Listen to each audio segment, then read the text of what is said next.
Una societat cohesionada només és possible amb la corresponsabilització de tots i totes per una societat més igualitària.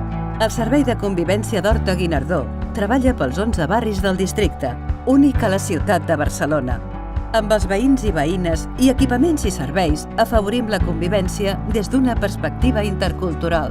Troba't, un espai de trobada per a dones. Barribuc, espai de creació audiovisual per a joves. Fricandó Teatre Fòrum, espai per a persones adultes en el que es treballen temes d'actualitat. Impulsem activitats que tenen un objectiu comú, la diversitat com a valor positiu. Alhora, es generen processos de treball comunitari i de mediació intercultural a l'espai públic. Des del servei, sumem esforços per tal de sensibilitzar l'opinió pública i apropar diferents temàtiques que ens preocupen com a ciutadans i ciutadanes de Barcelona i del món.